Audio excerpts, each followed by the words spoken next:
Wow, that's impressive.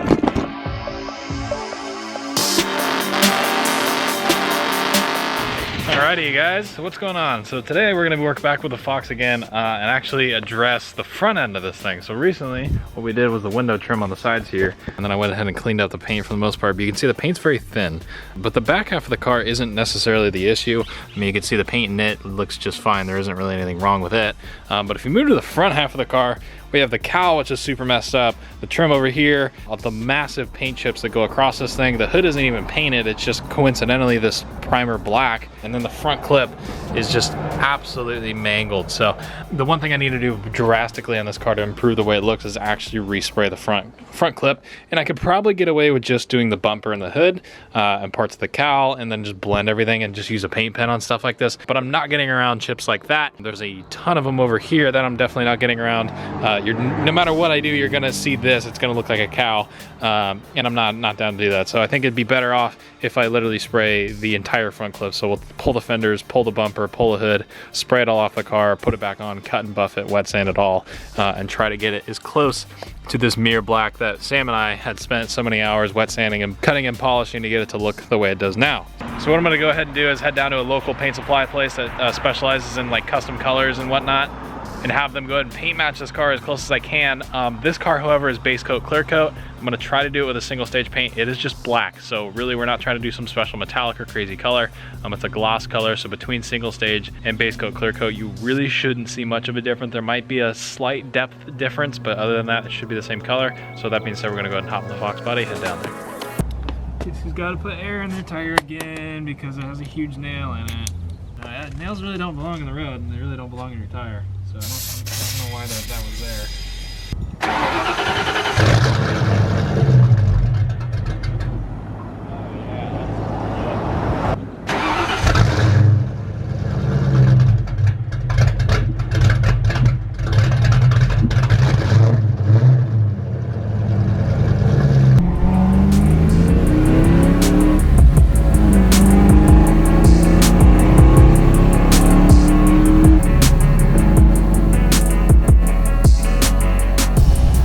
If you guys will be able to hear this, but like when you roll into it at a low RPM, I mean, it lugs really hard, but every once in a while it'll literally backfire and pop and like buck really bad. I have no clue why.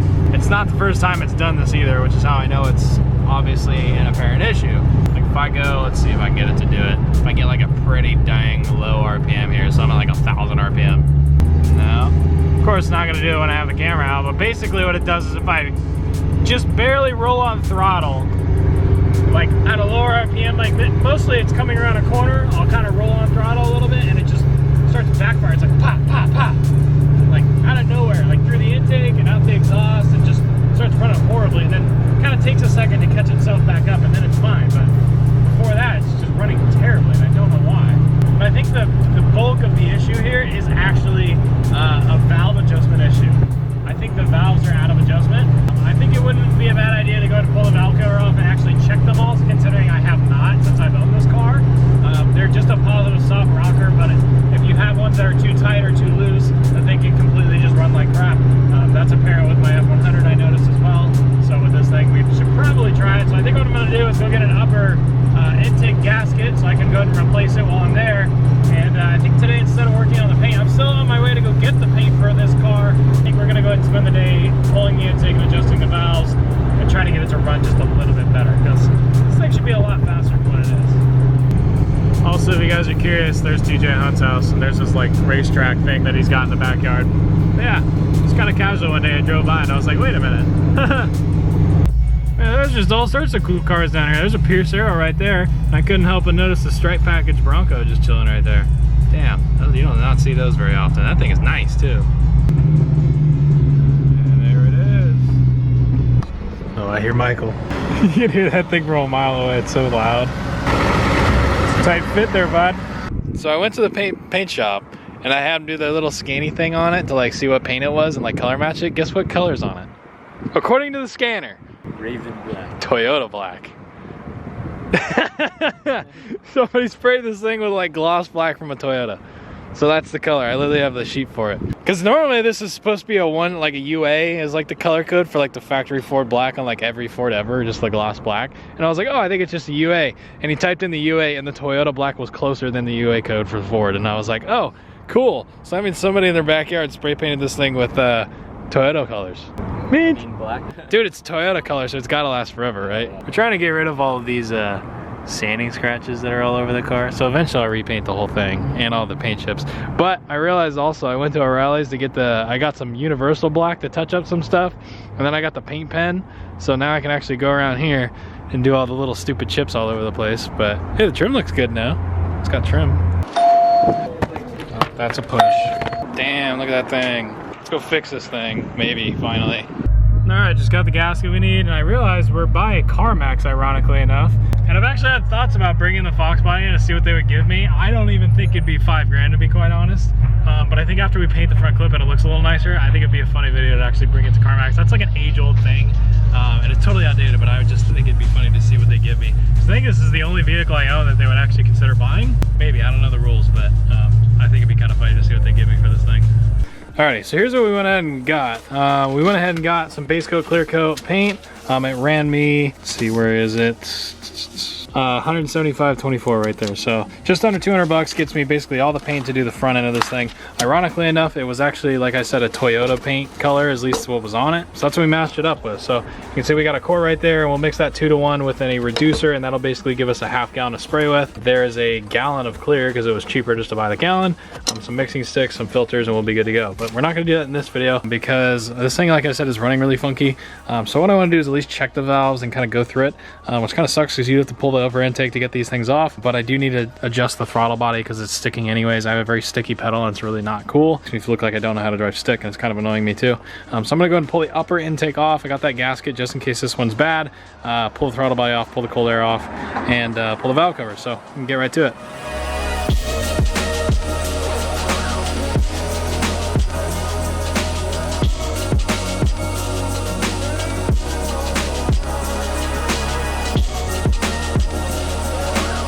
You can kind of see the damper in there if I turn the exposure up.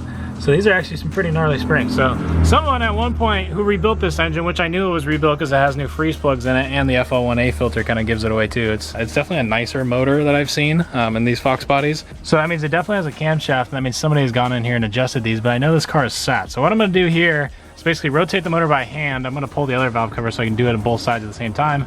I'm gonna be spinning the push rod, make sure they're all tight, and readjust all the rockers. So basically what I'll do, you can see some of these, like this valve is open, this one's closed. This one's open, this one's closed. It depends on where the camshaft is in terms of the engine rotation. So basically I'll get this thing at full dwell. So when the camshaft lobe is directly facing opposite or away from the lifter, which is called full dwell, the round side of the cam lobe, that'll be the lowest point on the lift circuit. So basically I'll get it there, snug it up by hand, and then go a half turn from there, and then do them all the way around, make sure they're all snugged up, check them, make sure they're not too loose. Sometimes, you know, they sit for a while, you know, 5-10 years, and you go out like someone like me goes and beats on it 6,000 plus RPM all the time, stuff comes loose. So I'm expecting 1 or 2 of them to be loose. If not, maybe one of them's too tight and it's not loosening up or expanding the way it should. So I'm gonna go ahead and adjust them all real quick, make sure they're in check.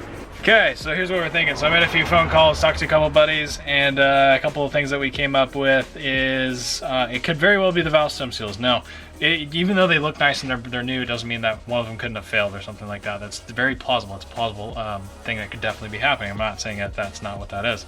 However, the other thing I didn't realize is it could also be the valve guides themselves. Now, because the valve's going up and down in the stem seal, it naturally can get oil past it, a very minimal amount, but if the guides suck, it will literally go straight down the valve and then disperse out at the tip of the valve in the combustion chamber, and then you'll literally burn oil that way.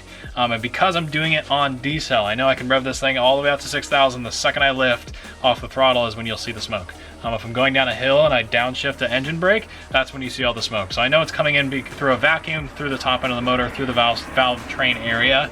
So that leaves me to where it's got to be a head issue.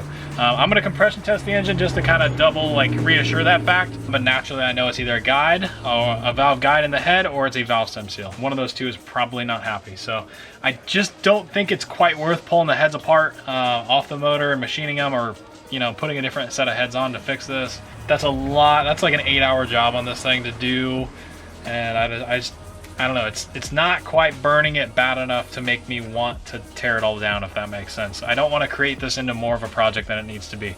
Because then if I'm tearing it down in the short block, it's like, oh, well, it's a few more bolts to do this, it's a few more bolts to do this.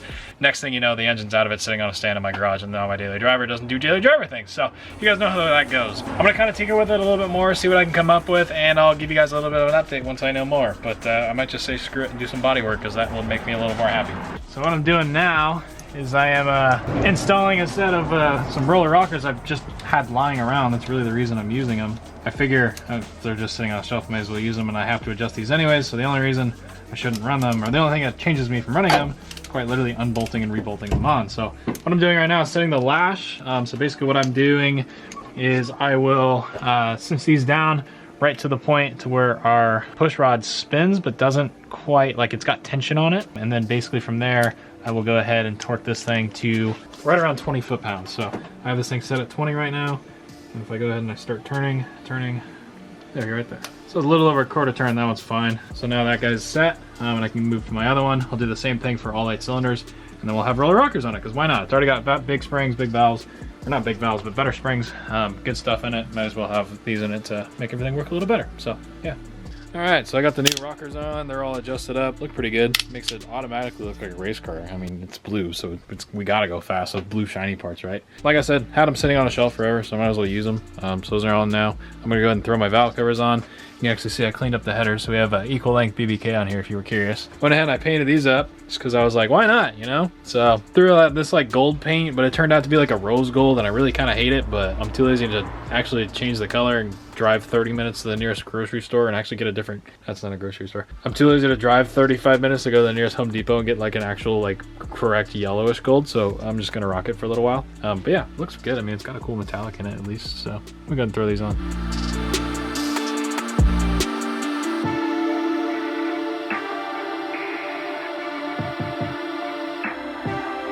No, it's definitely a lot. Wow, that's impressive. It's got kind of a lot of oil there. See like the puddle inside of there, and then it's like grease all around the edges. And the throttle body looks just dandy, so it's got some cleaning to do. I'm gonna go ahead and clean this thing up and come back in the morning when it's hopefully clean-ish. Well, I got everything on. All I gotta do is put the intake back on. And the one thing I noticed on the throttle body, because I figured I'm already here and I might as well check this out, make sure everything's all good here. I already took most of the gasket material out, but this thing is Carbon City. Not only that, there's a stud broken off. You can see right there. So I think what I'm gonna do is try to weld a nut to it and try to take it out, because obviously 4 bolts is better than 3. And if I had a vacuum leak, that'd probably be where it is. So I'm gonna try to take that out, but you can see the amount of carbon that was in here. This whole thing was like flooded with material. I just scraped it all out. It was really gross. So I'm gonna I went ahead and ordered a 75mm one that has a block off plate for the EGR, because there's no reason I don't use it. You can see it's capped. So once that comes in, I'll swap it over. I'm also probably gonna be looking for a 75mm throttle body to match it. So yeah, if you have one, let me know. I would greatly appreciate it. So yeah.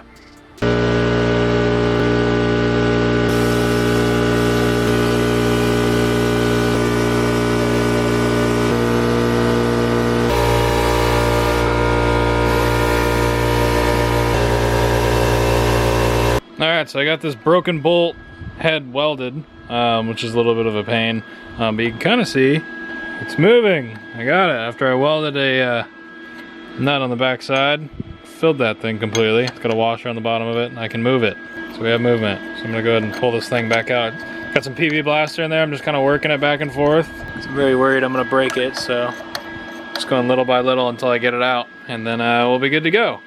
Okay, so I finally got the bolt out. See, I welded it up. Very, very seized. It was actually kind of funny. You can see there's no threads on it, so it was just seized in there. So I had to work it back and forth, use some PB blaster, use some heat.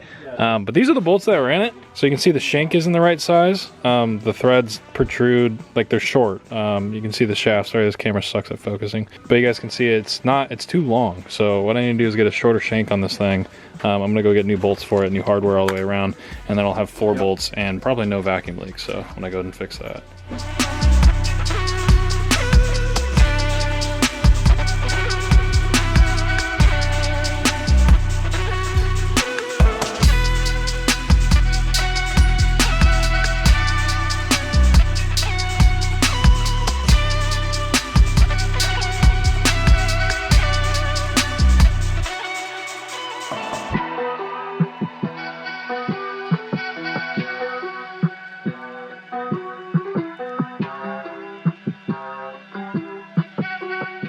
got everything all back together. Gonna go ahead and fire it up for the first time, see how it runs, and go from there.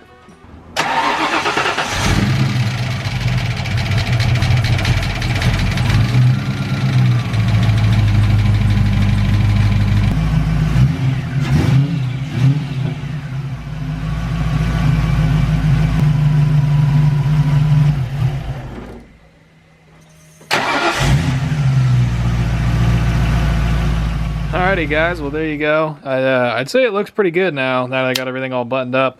I do like the gold valve covers, it definitely grew on me. But we did a lot actually. I put a new IAC on there, so that's new. Cleaned the throttle body, the spacer, all new hardware, fixed that broken bolt. Checked all my connections, threw a set of roller rockers on because I had them. Yeah, and then I didn't point this out, but so this thing is like obnoxiously slow for whatever weird reason.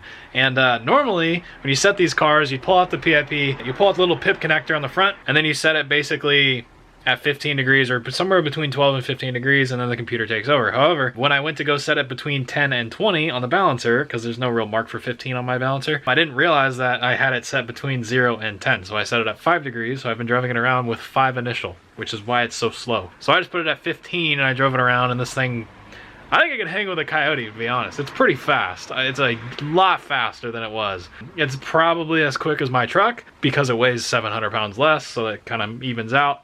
But yeah, really, really fast, so I'm pretty stoked with that.